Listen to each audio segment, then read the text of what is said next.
Mardi 24 février, les amis, salut à tous. Très heureux de vous retrouver. C'est l'heure de votre Ruiz Club, votre revue de presse internationale sur l'ensemble des plateformes TV5 Monde. Je suis très heureux de vous retrouver. Regardez le titre aujourd'hui. On est à J-1 du rendez-vous très attendu entre le Real Madrid et Benfica. Ce sera sans José Mourinho, mais surtout sans Prestiani, qui a été suspendu provisoirement par l'UEFA. On va faire le point complet. Je vous emmène absolument partout, mais on commence par l'Angleterre. Boum! Manchester United continue dans sa remontée impériale avec, regardez, Monsieur Sesko, c'était hier en Première Ligue. United est allé s'imposer sur la pelouse d'Everton 1-0 avec un but du super sub. Regardez, puisque Michael Carrick l'a complètement relancé. Il est à l'œil de tous les tabloïds anglais. Et regardez, oui, United, les amis, ici, 4e place, Ligue des Champions, avec 48 points. Possible revenir même sur Aston Villa, qui est au-dessus, à 51 points. Il va y avoir une bataille acharnée entre United,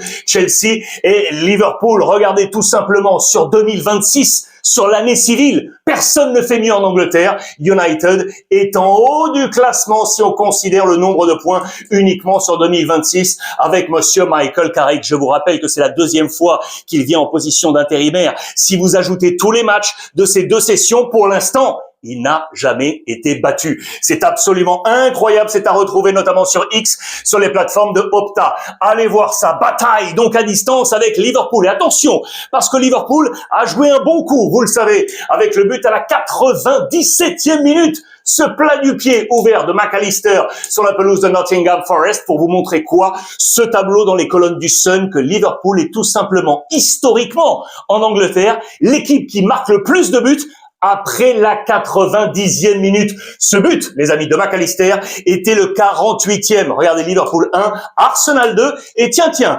Manchester United à la 3e position. La bataille offensive va être absolument incroyable. Faisons le point encore en Angleterre, en bas comme en haut. Commençons en bas de ce classement avec la position de Tottenham. Vous le savez, Igor Tudor, l'ancien coach de l'Olympique de Marseille et de la Juve, est arrivé, mais la situation est peut-être plus compliquée que celle qu'il imaginait. Regardez les tabloïds anglais, bien évidemment, après le derby du nord de Londres qui a été perdu, tous les derniers derbys pour Tottenham sont en négatif. Le seul point pris, il est ici pour un match nul, c'était en 2023. Le reste, que des défaites, et notamment cette saison, les matchs aller-retour, 4-1 et 4-1. Regardez les mots utilisés. On parle d'agonie, ici, agonie, et de survie. Opération très compliquée pour Igor Tudor. Je vous emmène en haut maintenant pour la bataille, bien évidemment, pour le titre. Juste pour vous montrer le calendrier rapide entre Arsenal et Manchester City. 61 points, 56 points. Samedi, Leeds, Manchester City. Le lendemain, dimanche, Arsenal, Chelsea.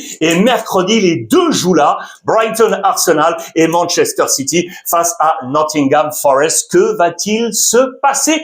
À suivre. C'est le titre du jour. Regardez, avec les suspensions à Benfica, je voulais donc annoncer, l'UEFA a décidé hier de suspendre provisoirement Prestiani, un match de suspension. Il ne pourra donc pas être présent demain pour le match retour entre le Real Madrid et Benfica, suite, vous le savez, à ces accusations de propos racistes envers Vinicius. L'enquête est toujours en cours. Voilà pourquoi je vous parle de suspension provisoire d'un match. C'était à l'encontre de Vinicius, je vous le rappelle, et donc Prestiani qui sera privé, entre guillemets, de cette finale. Mourinho également suspendu, il avait pris carton rouge, je vous le rappelle, au match aller. Vinicius, lui, sera bien là, et pour cause, il est en pleine forme, Vinicius, après son doublé, je vous le rappelle. Regardez bien cette saison, les amis, c'est déjà 12 buts et 11 passes décisives. 12 buts et 11 passes décisives au bon moment, car vous le savez, Kylian Mbappé peine un peu, et également le banc du Real Madrid. Le banc du Real, les amis, ne marque pas, n'apporte pas de solution offensive, et notamment pour Alvaro Arbeloa. Le papier est là dans les colonnes de Marca, et le chiffre clé est ici. Seulement 2 buts inscrits par des joueurs sortis du banc. 2 buts, c'est très peu, et l'un d'entre eux, en plus, est signé Vinicius, qui était alors sur le banc, entré. Il marque. L'autre, on va considérer comme un vrai remplaçant, c'est Fran Garcia. On a un problème de pouvoir offensif sur le banc du côté du Real Madrid, alors que regardez, au Barça, les amis, 8 joueurs du banc ont marqué 13 buts au total. 13 buts sortis du banc, 2 buts sortis du banc, c'est absolument incroyable. Et notamment du côté du FC Barcelone, on peut compter sur lui. Monsieur Marcus Rashford, vous le savez, et regardez la une de Sport, le quotidien catalan, on va y aller à fond les ballons. À fond, pourquoi?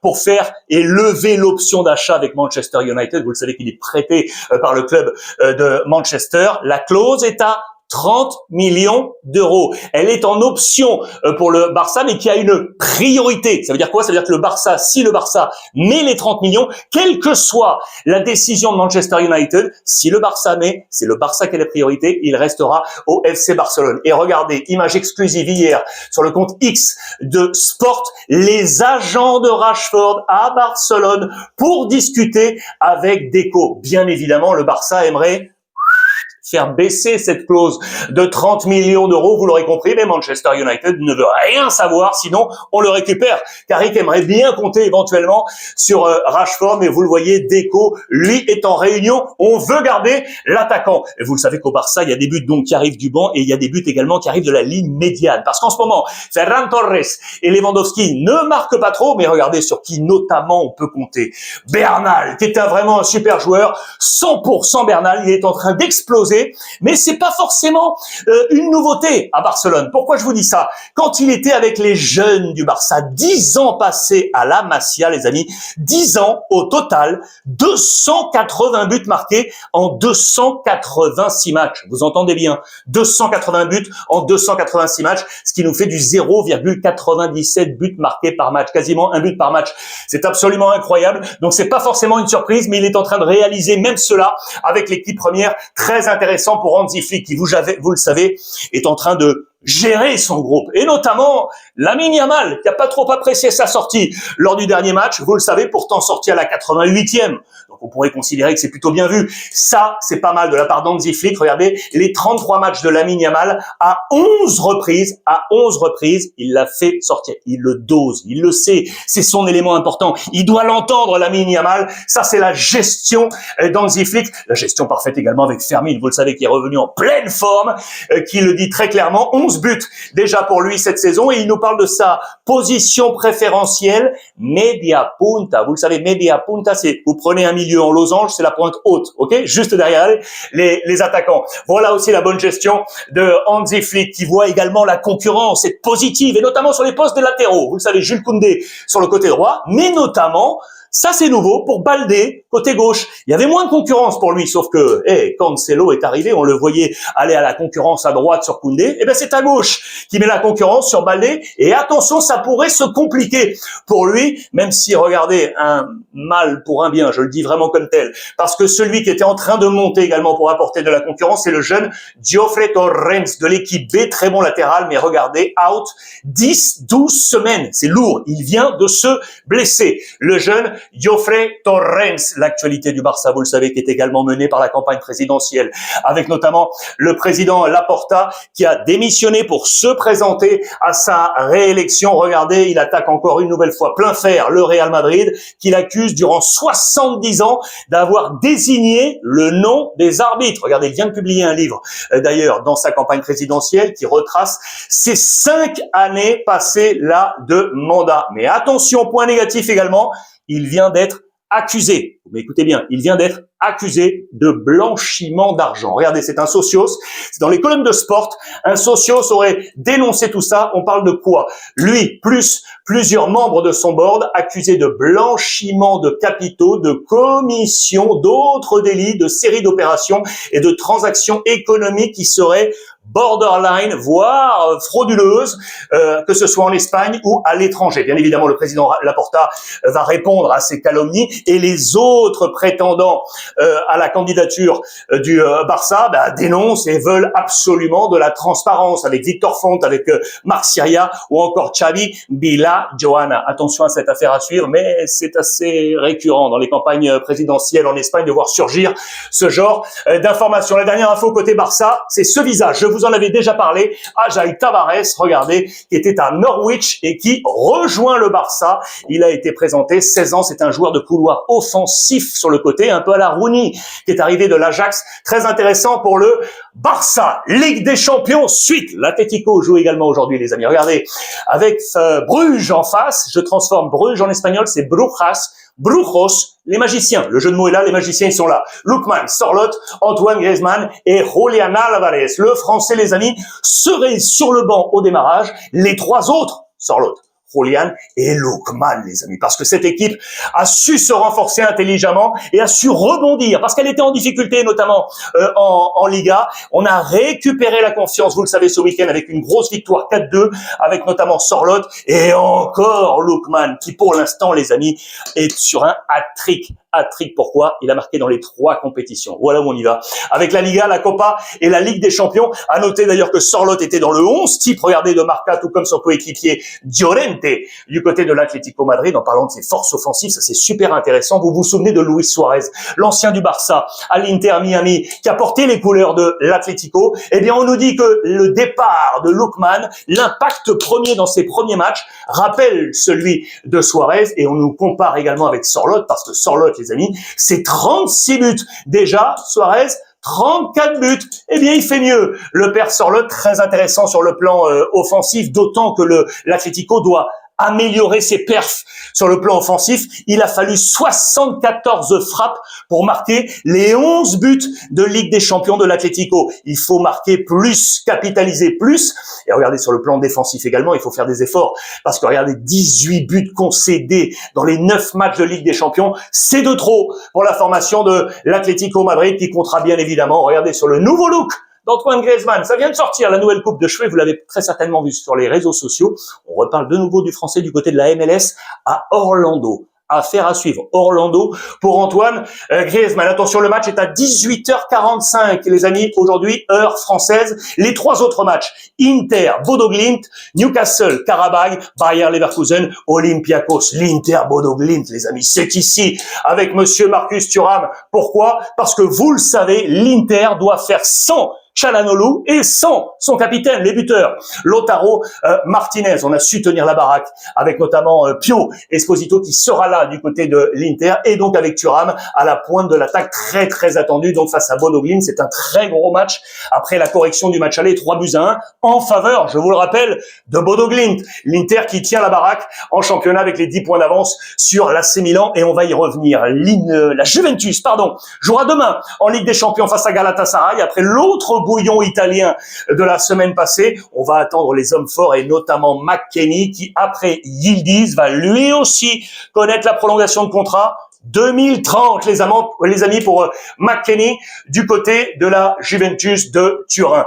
La Juve, l'Inter et l'AC Milan. Je veux faire le point avec vous sur l'AC Milan. Pourquoi, les amis? Parce que le chaos face à Parme lors du week-end dernier a fait que, on nous dit aujourd'hui dans les colonnes notamment du Corriere, que Milan aurait tiré un trait sur la Serie A. 10 points, je vous le rappelle. 10 points maintenant face à l'Inter.